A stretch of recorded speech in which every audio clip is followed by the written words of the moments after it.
Assalamualaikum warahmatullahi wabarakatuh.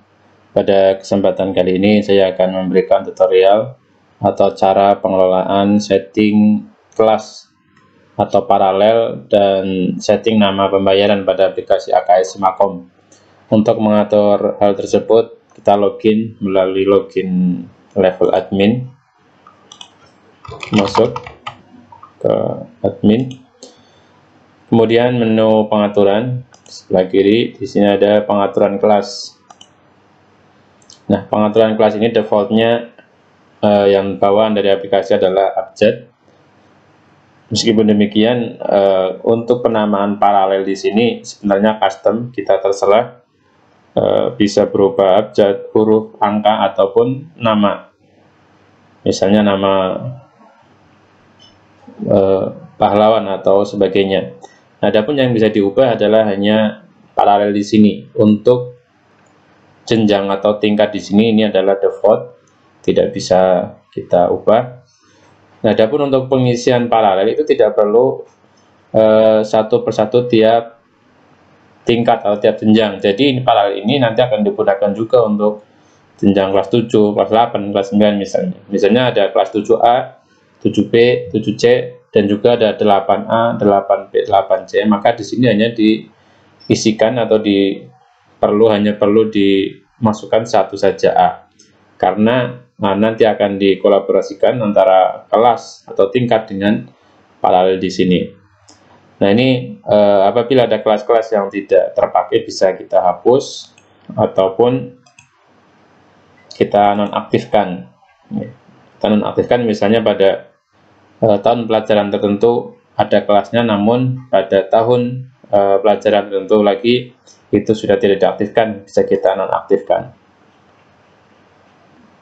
Nah, seperti ini untuk pengelolaan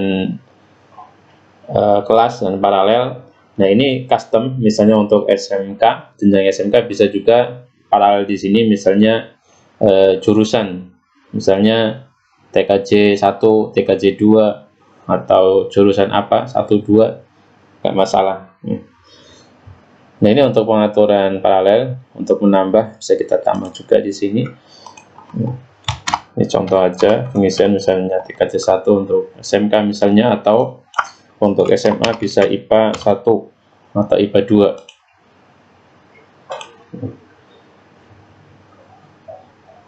2. Hanya seperti ini untuk pengaturan kelas, jadi yang diatur hanya paralel saja dan tidak perlu kita mengelola kelas, karena kelas ini adalah bawaan dari aplikasi pada tiap-tiap jenjangnya. Ini kita hapus saja. Nah, adapun untuk setelah kita mengelola kelas atau paralel, settingan selanjutnya yang kita set atau kita atur adalah nama-nama pembayaran, yaitu dari pengaturan, kemudian nama pembayaran. Nama pembayaran ini diatur setiap tahunnya, jadi antar tahun itu bisa berbeda-beda. Misalnya tahun pelajaran yang lalu hanya ada 3, tahun pelajaran ini ada 4, itu boleh saja. Dan nama-nama pembayaran ini bisa hingga 20 jenis pembayaran, yaitu dengan dibedakan dengan kode. Nanti kodenya adalah berupa huruf A hingga huruf T. Misalnya kita coba rekam nama pembayaran yang pertama, misalnya tanggungan tahun lalu. Kita pilih kodenya adalah A. Nah, sifat pembayarannya ini kita pilih juga apakah dia bulanan atau tahunan atau bertahap. Nah, ini yang membedakan nanti ada pada uraian kwitansi yang tercetak. Misalnya SPP nanti bulanan, maka yang tercetak adalah misalnya pembayaran SPP bulan Juli, Agustus, dan seterusnya. Tapi kalau kita setting bahwa jenis tanggungan ini adalah sifatnya tahunan atau bertahap, itu nanti di kwitansi bisa berbunyi tahap ke. Karena ini tahun lalu, ini kita atur sebagai tahunan saja. Nah, untuk di sini ada ceklisan jangan blok bila melebihi pembayaran tanggungan. Ini artinya apabila kita menghendaki untuk pembayaran tertentu, apabila pembayaran tersebut melebihi tanggungan ini agar tidak diblok, maka ini centang. Tapi secara umum sistem yang bawaan dari aplikasi ini adalah bahwa apabila pembayaran melebihi tanggungan atau kekurangan, maka sistem akan melakukan blok sehingga tidak bisa tersimpan. Kita coba simpan di sini. Nah, ini untuk menambah nama pembayaran, kita bisa tambah lagi hingga huruf T. Nah, meskipun demikian, apabila jenisnya banyak dan tahun lalu sudah pernah kita rekam, jenis-jenisnya bisa kita kopikan juga dari tahun lalu. Ini kita coba copy. Nah, ini adalah nama-nama pembayaran di tahun lalu, bisa kita copy. Misalnya yang tadi sudah A sudah kita rekam, yang B dengan melakukan checklist, kemudian copy data terpilih atau melalui copy di sebelah kanan juga bisa. Kita klik copy. Nah, ini. Jadi pada setiap tahun kita selalu set nama-nama pembayaran pada aplikasi ini. Nah, ini juga bisa kita edit. Misalnya ternyata namanya salah, bisa kita edit namanya, misalnya apa, edit. Nah, ini bisa kita edit ataupun juga bisa kita hapus.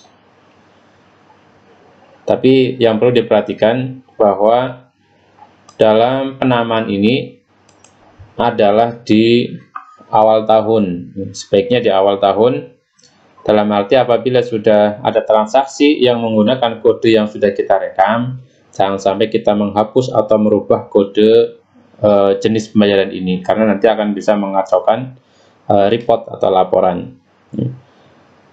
Meskipun demikian, bukan berarti di tengah tahun kita tidak boleh menambah jenis pembayaran, tidak. Tapi kita misalnya di awal tahun kita ada 2 jenis pembayaran.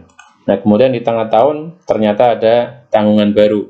Misalnya ini dari Juli, tahun pelajaran baru ada 2 misalnya.